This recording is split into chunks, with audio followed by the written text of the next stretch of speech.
Welcome back to another triathlon podcast. And we are doing the same thing we've been doing the last little while with bringing you some professional triathlete interviews to get a little bit more insight into their training and racing and what goes on at the slightly faster end of the field here. They go a little bit quicker than we do, but we are excited to have Jackie Herring on today. She's a professional triathlete, a mom, and just had a fantastic result at Ironman Oceanside 70.3.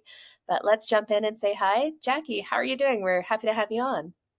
Hi, Jenna and Josh. Thanks for having me. Yeah, glad to be here and glad to get to talk to your audience. This is honestly, I didn't know much about this pod, so it's been good to listen through a few episodes and kind of get to know you guys a little bit too. So I'm excited to chat. Fantastic. We're really glad to have you on here. And where are we talking to you from? I live east side of Madison, Wisconsin. Oh, very cool. Hopefully things are getting a little warmer and nice for you guys at this time of year. Here and there. I mean, maybe similar kind of to where you're at, Josh, but it's like one day it'll be sunny and 70, and then today it just rained all day and I think it's in the 40s. So you don't quite know what you're going to get. Keep that trainer bike ready to go. Yeah. Well, let's dive in a little bit. You've been in triathlon for a little while here. We just wanted to know a little bit more about how you actually got started in the sport. Okay. Yeah, I have been in triathlon for a little while. You're right about that. I did my very first triathlon, and I hate to actually age myself right off the bat, but I guess people know that already. So I did my first triathlon in 2005. And I didn't start the way that many normal pros start. I was just a normal person. And I just started at my local sprint try where it was right as I was almost graduating college was when I did my first sprint try. And yeah, from there, I just started acquiring the gear like everybody does and signing up for longer and longer races. And after only like a year or two, I kind of did my first Ironman here in Madison, and I was just completely hooked straight off the bat. I was, I think I was like 23 and I had no money. So my gear was pretty low level. But at that point, it actually didn't matter because you can do an Ironman as long as you have a bike and some running shoes. And I grew up a swimmer, so I had all the swim stuff. So yeah, I was hooked on the long stuff pretty early. And yeah, from there, I just have raced a lot of Ironmans and half Ironmans. And I still love to race any local thing I can do just for kicks. So yeah, it's been a journey over the years. We'll have to grab a picture of that original sprint try and Definitely. compare who looked the worst between the three of us. I'm sure I was bad looking. I don't even think there was photos back then. Well, here's a picture of mine. I wore a cycling kit underneath my wetsuit in my first sprint try. It was like not even a tri suit. Mm. I wore a swimming suit because I was a swimmer, like as my identity. And so in transition, I didn't realize that people didn't do like a full change. I thought we were meant to be changing into our next outfit for the next sport. So That's a lot of take things to longer learn. than 30 seconds in T1. But yeah, minutes. Yeah. Uh, So, what was that point? I guess obviously you got into triathlon. You weren't doing it through the ITU, through coming up through the college or anything like that. What was that point where your headspace started to shift and you thought maybe I can do this as a professional athlete? Well, that is a tough question. I was pretty good right away. I think just because I was a swimmer and I had been just an aerobic sport athlete my whole life. I was a runner and yeah, like I said, a swimmer. So yeah, I did the first couple, and actually in my first Ironman, I qualified for Kona and set some age group record or something. And I had no clue It's a good that sign. I was actually good at this. And it was funny during that race, there was these like two guys that I think were either the husband or boyfriend or dad or somebody of these girls that I was supposedly racing against that I had no clue I was racing against because I was in my mind just trying to complete an Ironman. Mhm. But they were like yelling splits at me and I had no clue what they were talking about.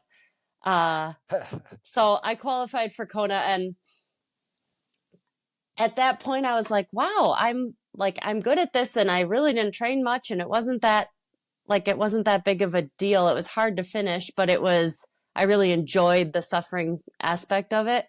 Um, and then I did Kona that first year, and that was a very eye-opening experience. I did make it up on stage. I might have even won or second or something in my age group, but I realized there that holy cow, there's this whole big world, and I really don't really know that much about what I'm doing.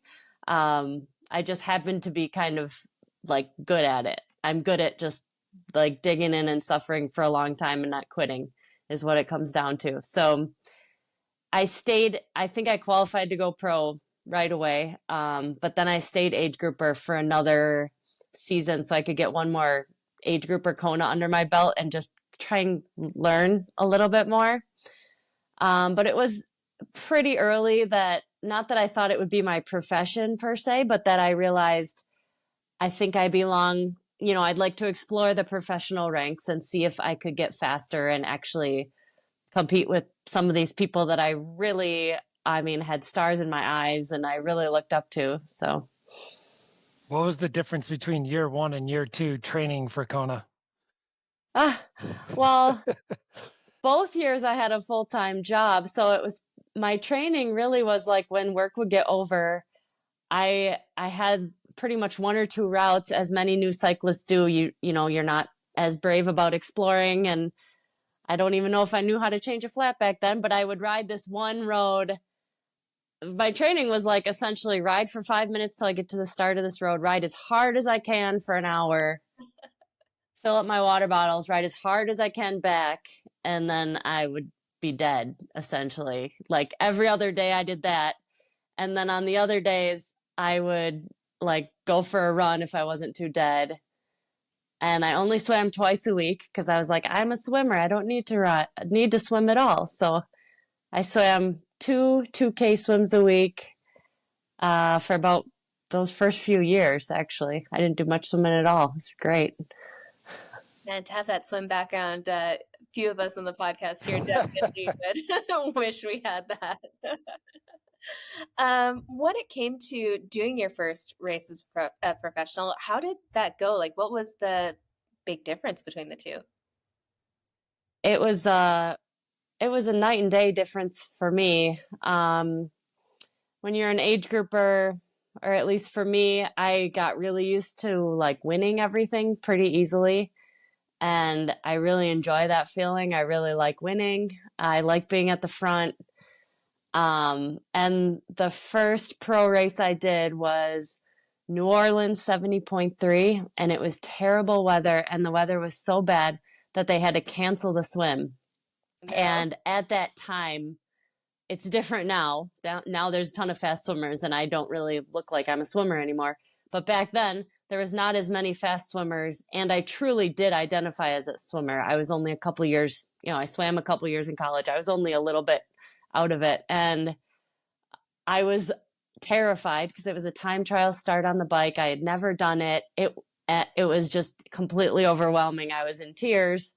I was an absolute mess. So I completed it, but it was not without like absolute like emotional destruction. So it left me having a lot of questions. I was like, maybe I shouldn't do this. This was too much. It's overwhelming. But I was there with some friends and they're like, this wasn't even a triathlon. You've never done a duathlon in your life. So uh, I can't even remember actually what the next one was, but I know for a fact that it had to have gone better because I continued on. That's fair enough, questioning those life choices at that point. Yeah. Yeah. Oh my goodness. What was the community that you kind of had around you in those early years? Like, I mean, obviously now you know everyone, and all you guys get together, and the races, pretty much all the pros become friends, and it's a pretty cool network. And as an age grouper, it's really neat to watch you guys interact. But how was it back then as a newcomer, and really not that same level of fandom that we have now? Well, I think it was probably pretty different because that was like pre-social media. I mean, we're talking 2011. So no, the only pros that were famous were the people who won Kona, because that's the only way people knew of the pros. Otherwise, it wasn't how there wasn't as many pros that people would know. And I think now, pros become friends. You become friends with who you kind of race with the most often and who is kind of around you at the races. So I think still now, even if you were a pro starting out now, I could see that it would still be a little intimidating coming into it because it would still be a similar situation. It's like going to a new school. You don't know anybody. You're like, hey, I'm here. I'm brand new. And if you're like most new pros, you're not like busting onto the scene winning. You got to like chink your way up little by little and improve. And hopefully, I think the way to do it is like to meet some pros that are in a similar spot than you, or become friends with me. I love helping new pros. You either find a young pro or an old pro, because those are the people most like, yeah, they want to help, they want to be friends, whatever. So Might be even harder these days just because you might be more starstruck because more of them are recognizable from social media and the internet too. I mean, you get in, it's like I'm the number 75 person in the field, and I've been watching the top 30 for how long? yeah, you're watching them on all the coverage and in people's YouTubes and stuff. Yeah. Yeah. Absolutely. And you have we've seen more in triathlon these days, kind of women in the sport. And we know with long distance triathlon, kind of your peak years are in your 30s, which is typically the time that women are kind of becoming moms. And you have, I believe, 2 children. Mm-hmm. Yeah. How did you find your training kind of changed once you did become a mom and had to adapt to not only the physical changes, but the scheduling changes I know get difficult too.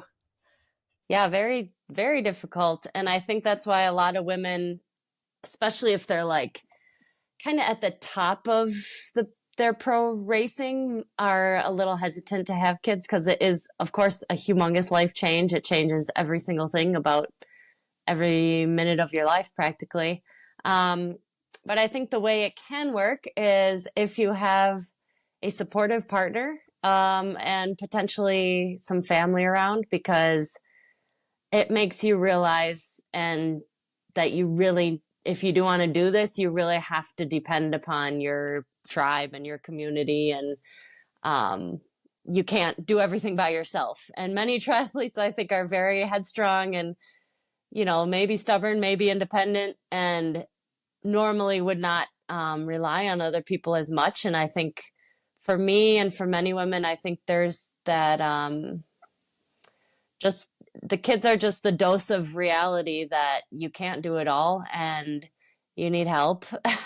And I think if you can like allow that to happen, people do want to help because people in your life love you. And so if you make these goals clear and stay flexible, then I think it is possible.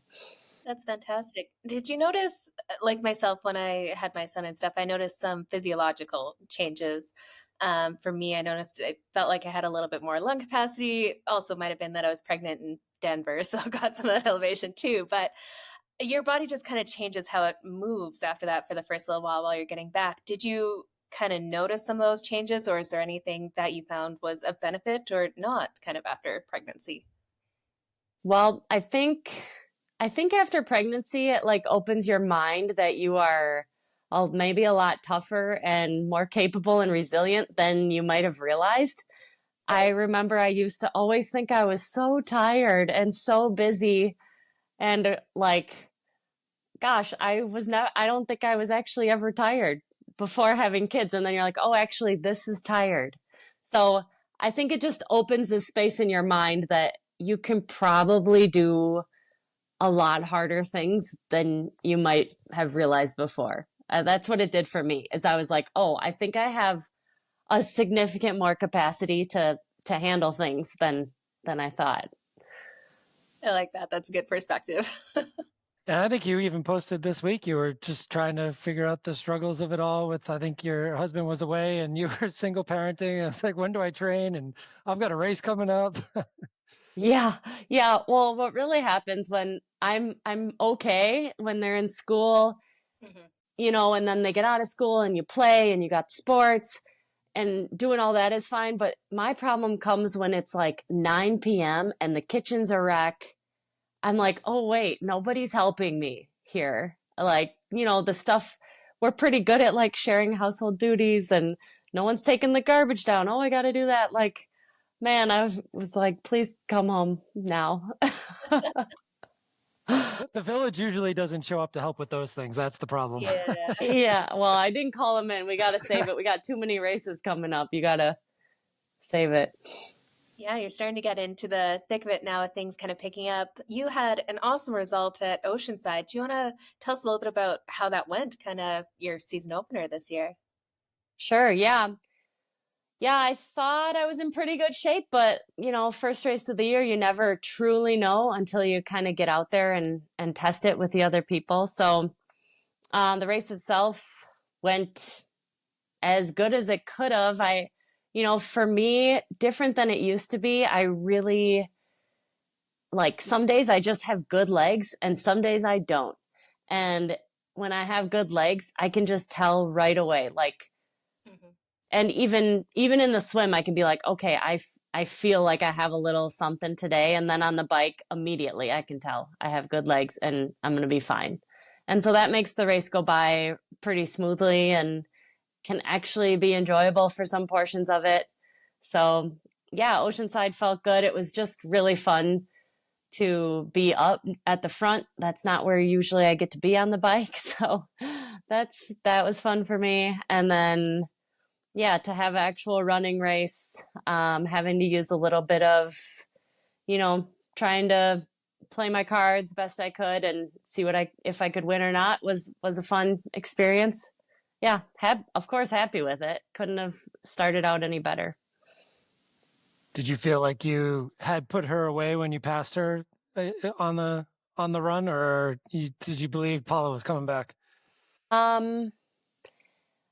When I first passed her and I saw that I got a gap pretty quick, I thought, okay, yeah, because I knew she wasn't feeling good. And like when I went by her, I was like, okay, come on, run, we can go win this race. And she says, oh, I don't feel great. Like, I'm really proud of you. And I was like, okay, I gotta go. So I went like, this is my chance.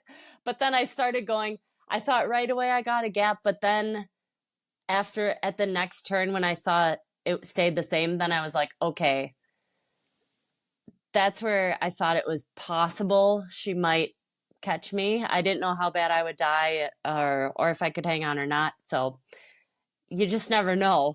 I mean, but if I wouldn't have gone right there, if I would have stayed with her, then I would have probably lost by more. So I think that was like the only card I had to play. No, and it was really fun for us to watch as spectators. It's always fun when you have those passes back and forth. I know you probably wish it went the other way, but it's just fun to see you really go for it and see what can happen in there. But it looks like this year you're chasing down the Ironman Pro Series. Why don't you tell us kind of what races you have coming up here and just kind of what your goals are with the Pro Series? Yeah, so I had good success at the Pro Series last year.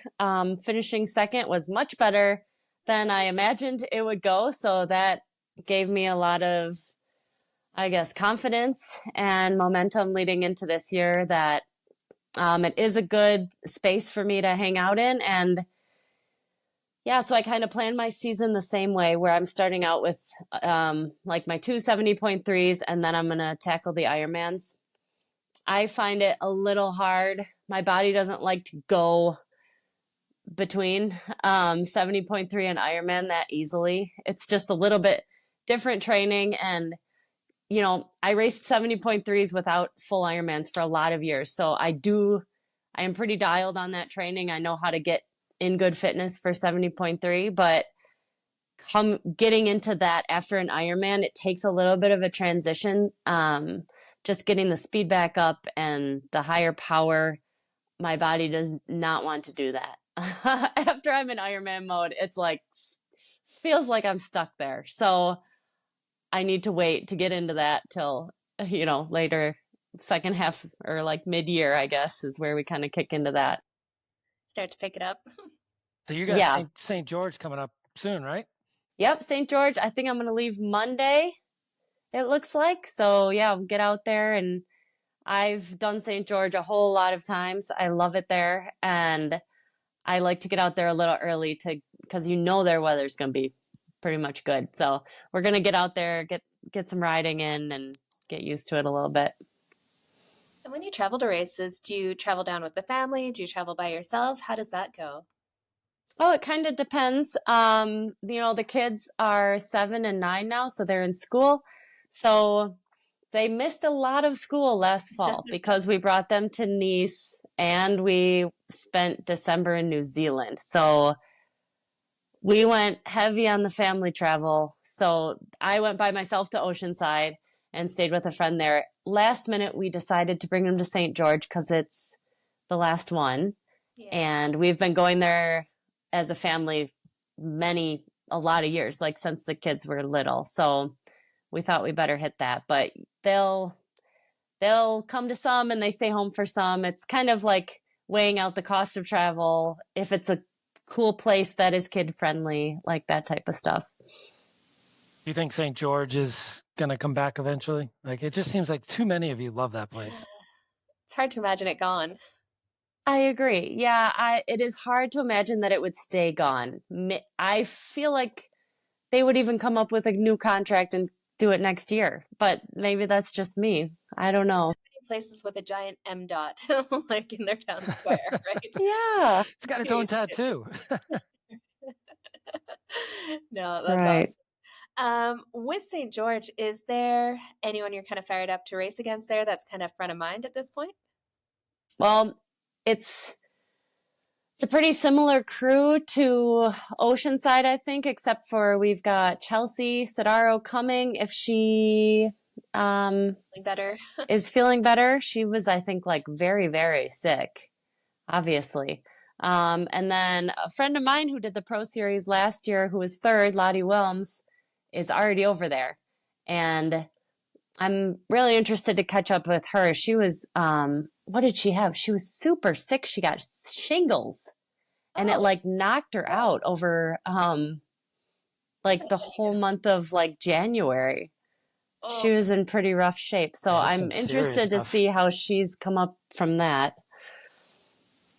It's a pretty good field that you've got, and obviously Paula again too. So I mean, this is the big race, and in the Pro Series, do you feel like there's a lot of pressure on yourself to perform at this one to get the points in terms of the Pro Series itself, so you don't have to add another 70.3 down the road, or would you even not like you wouldn't even worry about it?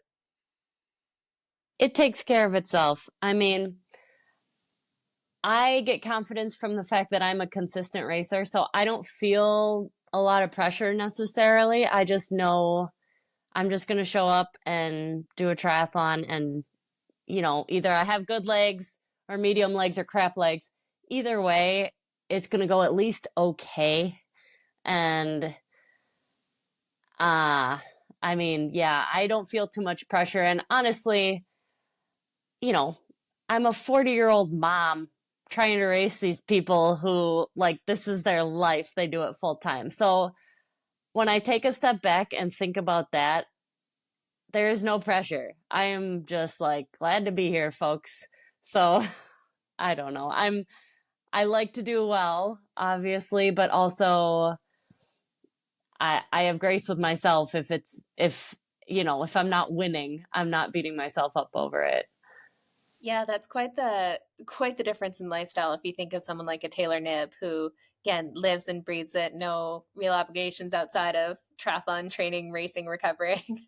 You're chasing two Yeah. kids around in between that. Definitely Right. busy. Yeah, we've got a real normal life actually going on over here.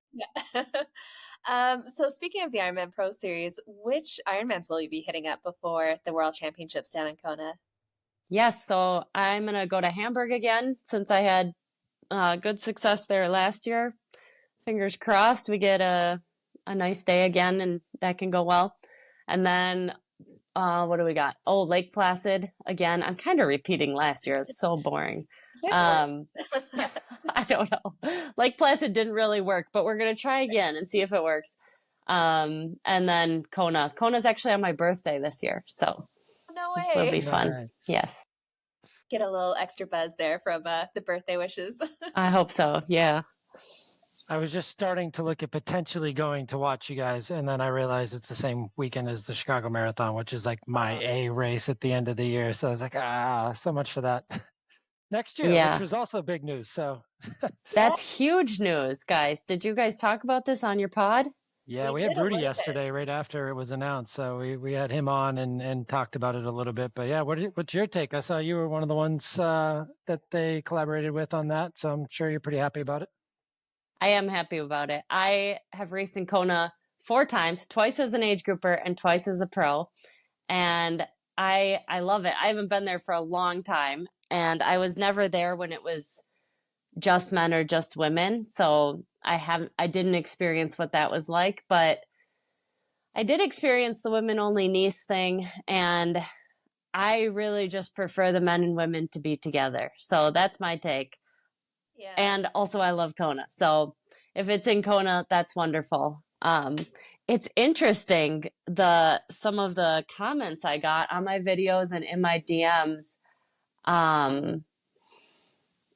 where people are expecting women to be mad about this. And I do not feel mad about this. I wasn't just saying that video because someone's telling me to say that video. That's how I really feel. And anybody who follows me knows that I just say how I really feel. But especially, I think a note maybe to I got messages from some male coaches, male athletes, that seem to be thinking they're standing up for the women or something. And I'm like, yo, this is just a note to the age group women and maybe to the men, whatever. It's supposed to be very hard to get to the world championships. It's like a quest that people go on, right? Like, Yeah. I don't know. I think I want a ton of women doing triathlon, of course, but not all of them get to go to the world championships, just like not all men get to go to the world championships. Yeah, and that's something like myself personally, I got so close to that Kona spot in the first Ironman, but then decided to take the downtime from triathlon, have my son, and that's what drove me to get back into the sport was I had this Kona itch and wanted to chase that down and kind of finally get there. And that was one of the biggest moments for me getting that first Kona qualification. And it's tough because I have seen with a few female athletes that I've coached was Kona is so the pinnacle that they went to Kona, did the race, and then they were done with triathlon because they already reached that high. And Ironman is something that a lot of us do because it is so hard, so challenging. And then you start chasing those world championships and trying to get there. And when it comes easier, I saw a lot more turnover just 'cause people like, hey, check the box, on to the next adventure, right? But Totally. it should definitely be equal for the professional athletes. Um, I think there should be equal men and women in Kona for the professionals, but for the age groupers, it should still be a challenge to get there. It shouldn't be rolling down all the way. Yeah. Well, and yeah, I agree with everything you said, and I think that's right. I mean, I can only imagine young me if I wouldn't have qualified right away and then I would have learned of Kona. I would have began my quest to get to Kona as many Ironman athletes do. And also like there's many Ironman athletes that will not make it to Kona because they're not fast enough. And that's why they have cool things like the legacy program. That rewards people who it's their lifestyle. This is, they're part of clubs. They're doing it with their friends and they're going to race a ton of Ironmans because they love it. There's a spot for those people at Kona too. And there's a way to get there. That's great. There's Yeah, I the think Ironman Foundation too. I mean, yeah. There's that. you can Yeah. always go that route. I mean, you're spending how much money on all these registrations to chase it? You might as well just dip into your own charity and donate towards it. But Yeah. I think coming from my end too, I mean, like that's something that maybe one day, right? But the Mhm. sport itself is why I'm in this community. And I think that's another message that they're trying to grab onto too, is this sport and this community is all about getting the best out of people and doing it together. And yeah, you're off training individually, or maybe you're lucky enough to train with a group and stuff, but it's this whole community. And like, if I can go to the podcast, maybe I'll get there one day. but actually getting fast enough, you never know. But I'm all for it. And especially having it on Kona. And if the only way to do it on Kona was to have you both race at the same time, then that's the way it's got to be. Yeah, and being to the women's only race, unfortunately, you saw a very different kind of vibe on the island. The sponsors didn't show up, the crowds didn't show up, the people didn't show up. It wasn't to the same level, and it was really a stark contrast, which was sad to see because we want to bring attention to the sport, and that means having everyone racing together at the same time so we can create this big buzz instead of two separate locations where it's like, oh, is there another one going on? It just, yeah, I think we need to all work together to elevate the sport. So I'm excited about that one. And the funniest, I don't remember who was posting this, but the funniest ever to me was these guys posting pictures. You know how they do the underwear run in Kona? And just like, I think they didn't realize it till they got there. I think it hits different when it's the men only underwear run. They're like, oh, hold up. It's not as fun when there's no women in their underwear as well for most people. It was even more stark at the after party. The after party was a bar with me, two other women, and like 50 guys. Oh, no. All dancing together and stuff. Like, I don't think they really foresaw. Yeah, that's where you just need everybody there. You know, the couples that race together, they need to go there. So I think it's good. That was a big point Rudy made too. It's like, Matt, I mean, there's so many triathlon couples now, and I mean, to split them. I mean, some of them had to make decisions. Which one do we go to if it's Nice or Kona? So I think you'll see a lot more couples still staying after it and now going together and making it even a bigger picture. Well, I wanted to ask a little bit about, obviously you've done so well in the Ironman Pro Series and you're racing it again this year, but last year you jumped into some of the T100 races. I wanted to get your thoughts on kind of how those felt and how they were different from more the 70.3 and Ironman. I only went to the T100 races to hang out with my friends. I love it. That's not the race for me. I like that organization. Honestly, the way they treat the pros is amazing, and it is a extremely positive experience for us and for any pro that goes there. It makes you feel like a real pro because they're taking care of you. And I do really enjoy that. I do not particularly enjoy the race itself. It's very stressful for me. I don't like multi-loop bike courses. I don't like a million loops of run courses. I like things to be very interesting and changing. I like variety. And I don't like racing that many fast swimmers. So Fair enough. And it's all these young girls. They're just straight from ITU. It's very, very different. I'll just say. So we're probably not going to see you picking up any wild cards this season. I'm not. No, not at all. No, if I'm doing any other races besides my 5 Pro Series, it would be a random 70.3 somewhere probably. He wants that really big $200,000 check at the end of the year. Yeah.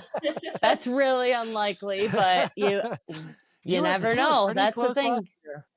Yeah, you never know. Weird stuff happens in long distance racing. You can't predict this stuff. Yeah, that consistency definitely pays off. Yeah. Maybe you're the first one to go sub 8. I mean, I thought I went way faster than I ever thought I would go last year in Hamburg. And if I went faster than that, I'd be shocked personally. But I guess you never know.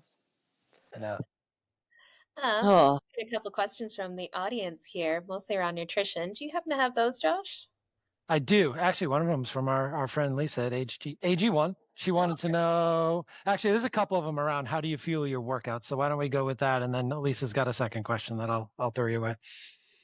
Okay, how do I fuel my how workouts? do you fuel your workouts as opposed to just racing? And I would say, what is the difference between like a hard workout, easy workout, and then is there a difference between 70.3 blocks and Ironman blocks?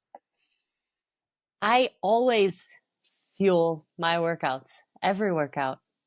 I eat when I wake up in the morning, first thing. I have never done a fasted activity in my whole life. I believe in putting fuel in your body, and then you can feel good every day, all the time. Love it. And you won't get injured. So those are the secrets right there, folks. I'm sponsored by Raw. Raw makes some great stuff. Actually, I only started, I mean, they're a really new company, and I only started with them last year.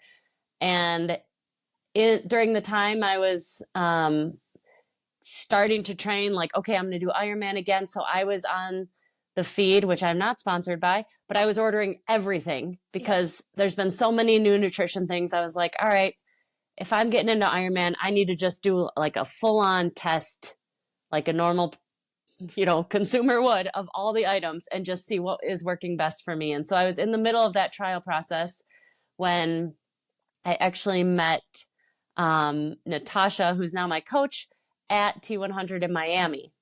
And she works for Raw as well. And she was like handing out all the Raw stuff, and I tried it and I loved it. So that's the backstory on that. But for training, I put a scoop of like Fuel is their carbohydrate drink that also it has carbs and electrolytes in it.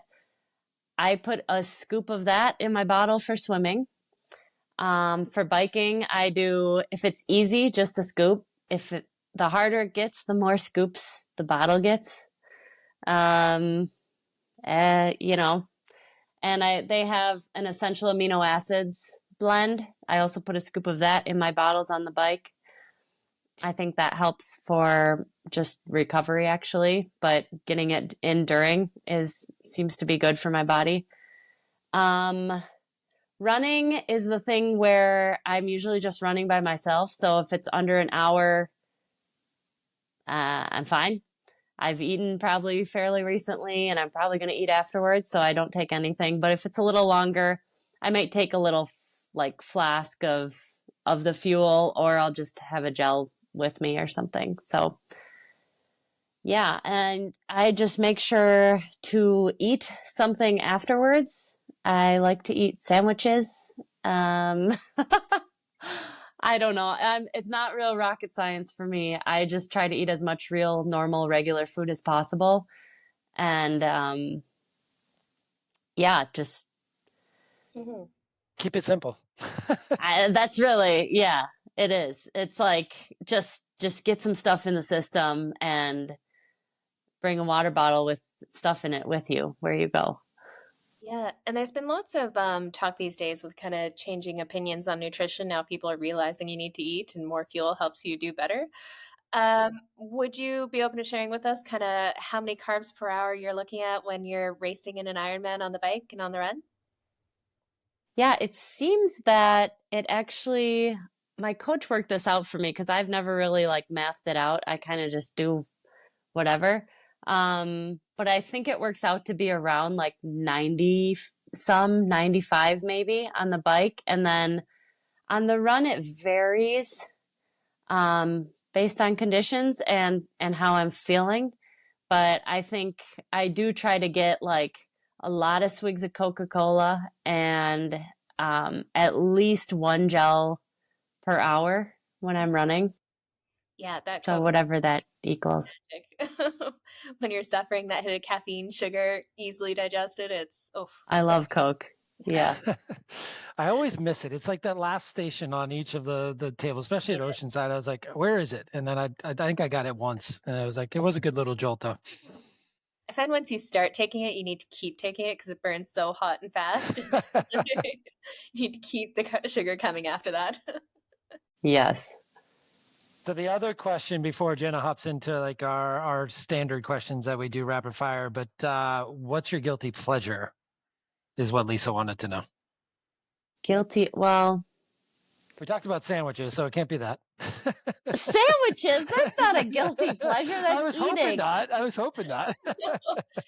I mean, I do really like beer. I drink a lot of, well, I'm not drinking lately much. I'm trying not to.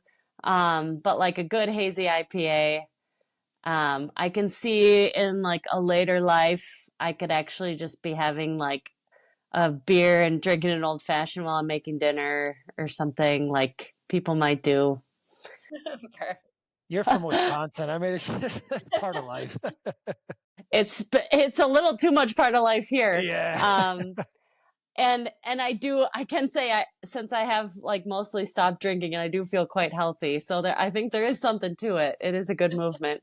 Um, but I just like the taste of it. You know, We got to get you it's sponsored by fun. Athletic Brewing next year so you can stick with the hazy IPA and still stay healthy. Yeah, I do buy some of that. That does help. Okay, so like Josh mentioned, we have a couple kind of quick fire questions in here.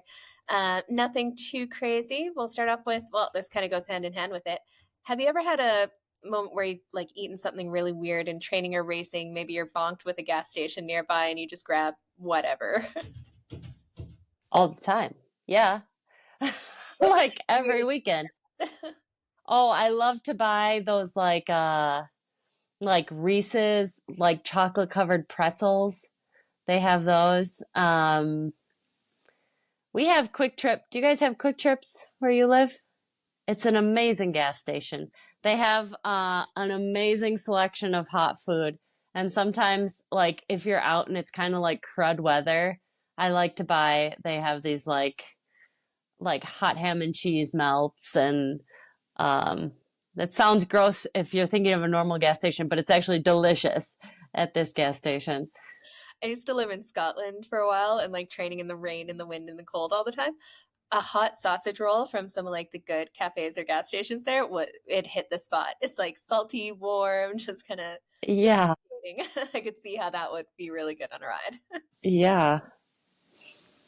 If you had to race a triathlon as a pair with another pro, who would it be? Now, this could be a pro that's faster than you that'll help you go faster, or it could just be someone that you want to spend the 8 hours of an Ironman with and have some fun with it. Oh, an Ironman, or can it be shorter? If it Ironman. was a half, Not a T100. if it was a half, I'd be fine. I'd race with Paula, or maybe I could race with Holly Lawrence, but she'd probably yell at me because I probably wouldn't be going fast enough. We may have some friend issues there. I train a lot with Alice Alberts. I could definitely do an Ironman with her. Hang out She's for the beer. very positive. This girl does not get in a very bad mood. So that would be fun. That's what you need when the carbs are getting low and need a little boost with some positivity. Yeah. Next one. If triathlon had a fourth discipline, what would be the activity that you would add that would give you an edge over your fellow competitors? Hmm. Had some odd ones like the Canadians say hockey. We've had a lot of skiing. Skiing is a popular one, but Hmm. Hmm. Ooh, we could add stroller running. I'm a oh, very there you go. I was a really fast stroller runner. Yeah, And if people haven't run with a stroller, I could just destroy them in stroller running. whole different muscles in you. Got to have that core strength, upper body strength. What's Yeah. your Morgan Pearson Zone 2 stroller pace? Oh, I'd have to go back and look. I was actually so sad when I had to get rid of my stroller. That was probably like one of my saddest mom or baby items to get rid of because I did so much stroller training. But I ran some fast 5Ks with that stroller. Isn't it It's so fun good. passing people when you're pushing a stroller? You're like, Yeah, like nothing makes you feel like more of a beast than doing that. oh, my son used to love sticking his hand out and waving bye to people as they went by. So good. Oh my God, that's amazing. Yeah. Okay. Do you have a guilty pleasure kind of pump up song that gets you going before a race or a hard training session? Well, I've got two. I've got the Tiesto Let's Get Down to Business. It's a good one. And then sometimes if I'm really like dragging, I'll do that Britney Spears Work Bitch, You which know, makes no sense for me because I don't want any of those things. right? I use that same song on my FTP test. Something about it. It's just like go. Yeah. That's awesome. I love it. Last one here. What's a piece of advice that you've been given over the years that's really kind of resonated with you? Oh, I've gotten a lot of advice over the years, but I think the main thing that sticks with me and that I think about on a daily basis is just the idea of just showing up and giving it a try, and not thinking too hard, like not overthinking it. If you aren't feeling great and the workout's overwhelming, just start the activity and don't stress about the workout. Maybe you'll do the workout, maybe not, but you need to get started and give yourself a chance to at least do something. So, yeah, it's the idea that something is better than nothing, and you might get better once you might feel better once you get going. I like that. No, that's some Yeah. very good advice. My last question, it kind of goes along those same lines, but where does the fire still come from? What keeps you going? I don't know. I'm really strangely enjoying it quite a lot now, and I think it's because I'm having success, and that definitely helps the momentum. I think if things were hard, or if my body was fighting me, or if I was injured, I honestly would probably stop, because then it wouldn't be fun. But right now, I mean, knock on wood, like my body's all for it. Everything feels good. I'm not struggling. And that we have a good rhythm going in our family now that the kids are in school. It just feels like, man, if I'm going to be working all day at any job, I'd rather be working out all day than going to some other job, because that's probably what I would end up doing. I got to do something. So to me, this seems like the best option. And as long as I can keep doing it, I think I will probably try. That's awesome. Fantastic. Now, where can people kind of follow along with you? What's the best way to keep up with your training and racing? If they care about training, then they should go follow me on Strava. I have every single thing on there that I practically have ever done. Nothing's a secret for me. Because guess what? You can go on there and realize that there is nothing magical happening. Thanks. So many I things. just show up every day and exercise. So, yeah, Strava. I'm also on Instagram, where I don't know. I'm just me plus whatever contractual obligations I have. Fair enough. Well, we And will every definitely once in a post while, YouTube too, right? Oh, yes, I do YouTube. Please. My YouTube is so sad. People should definitely subscribe to YouTube.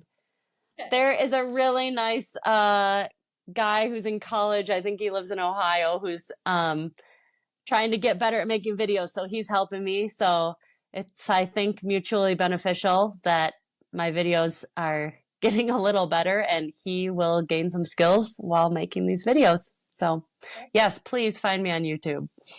Sounds good. We'll link to everything down in the show notes. So definitely go give her a follow across all of the platforms. And we will be, following you for this season, seeing how that Pro Series goes. But good luck in St. George. We'll be cheering. All right. Thanks, guys. Thanks, Jackie. Thank you.